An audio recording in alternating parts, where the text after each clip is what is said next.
start today by sharing with you something out of my personal bio, not my professional bio. And that's the fact that I'm a pilot by hobby. And I've always been fascinated by the connections that I make between my interest in aviation and what it is that you do for your clients every single day. And I want to tell you a story about a couple of those connections that I've made. But in order for this story to make sense, you need to take this flight along with me. You need to be a passenger of Flight 1549, 500 feet off the Hudson River, and having just barely cleared the George Washington Bridge. And I want you to ask yourself a question.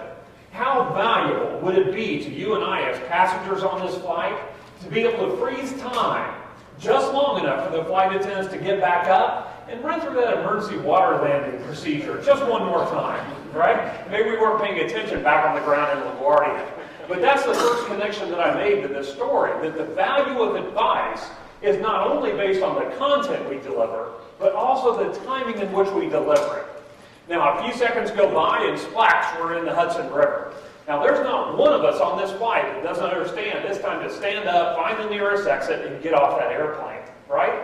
And that's the second connection that I made, that having clarity of purpose drives action.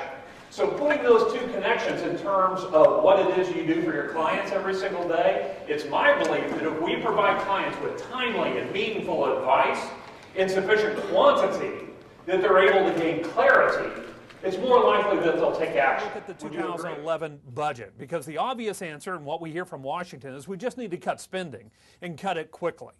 Well, the 2011 federal budget was $3.8 trillion.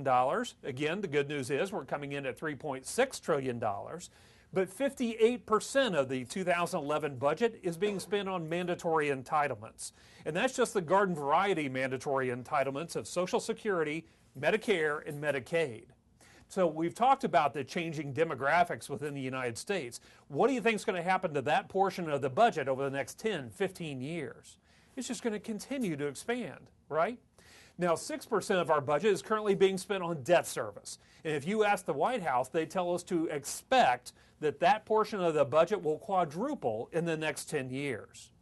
23% of the budget is being spent on defense. So that's 87% of our budget that either historically won't change or cannot be changed without changing the laws. Just for fun, I thought it would be interesting to look at this mandatory spending portion of our budget, and I included not only the entitlement spending, but also debt service, because obviously we need to pay that. So I want to look at that in dollar terms, and if you look at the budget, $3.6 trillion times 64% of the budget, the United States federal government in 2011 spent $2.3 trillion on Medicare, Medicaid, Social Security, and debt service. Now I thought the more interesting question to ask, well, how much revenue does the federal government bring in from all federal tax receipts? And again, the budget tells us $3.6 trillion minus a $1.3 trillion deficit. The U.S. federal government's only bringing in $2.3 trillion. So that means we have financed 2 wars, every government agency, every social program, and stimulus, all by borrowing money. So you understand that this is not a sustainable environment that we find ourselves in. We hear that on the news all the time. And believe it or not, both parties understand this basic arithmetic. They understand the situation we're in, but they have very different views as to how to move forward. And I call those different views impediments for moving forward, because they come from all 3 parties, the President, the Republicans, and the Democrats. The President has said very plainly from his 2008 election campaign all the way through his road shows that he's on right now, that he will not raise taxes on any families earning less than $250,000. Despite the fact that a report came out in late April, early May of this year that said 45% of American families paid 0 federal income taxes. You probably heard that statistic, right? I think there was a more interesting statistic in that same report, but it didn't get nearly as much press. It actually said that 45% of American families actually received a positive cash flow from the federal government. Not just 0, a positive cash flow. Now, I know there's some double counting there. You have Social Security recipients who are still working, and so they would be double counted. But that's a relatively small number. Bottom line is, the situation we find ourselves in, we have this environment of 55% of American families paying into the system, and 45% of American families taking out. And it's simply not a long-term workable scenario. But the Republicans aren't any better. They're saying, we're not going to raise taxes on anyone. despite the fact that the United States federal revenue is at a inflation-adjusted level less than lower than it's been since 1958. Now, the Democrats, they said they will not entertain any solutions on the back of retiree benefits, entitlements. Now, that makes all the sense in the world for people who are 65 now or 70 or 75 in retirement. It makes no sense at all for individuals who are 20 and 25 and 30 years old who have time to adjust their planning with the help of individuals such as yourself. So if you think about it, that's really the battlefield that every issue our country is facing has to be fought on. And I'm going to come back to that battlefield discussion and move to is jobs. Surely we can all agree we need more jobs, and we certainly do. But I really see this boiling down to a short-term versus a long-term dilemma. And what I mean by that is deficit reduction, as the Republicans have put forward, is by definition anti-jobs in the short and intermediate term. Now, the Republicans would argue that it sets us up much more favorably long-term for economic growth, and that's true. But it definitely is anti-jobs in the short run. Stimulus, on the other hand, as President Obama has proposed, is pro-jobs in the short run. If the government's spending more money on projects, infrastructure, whatever they spend their money on, that will have some trickle effect down to growing the job base. But then you have to grapple with an even larger debt situation down the road. And what is your plan for that? So it shouldn't surprise us at all that President Obama came out with a short-term solution. He came out with a $450 billion jobs plan that I'm sure you're fully aware of. The reason why is he has a short-term need. What's his short-term need? You get reelected, right? He wants all of us to feel better about the economy and our personal situation this time next year. And so it shouldn't surprise us that he came out with this stimulative, short-term jobs plan.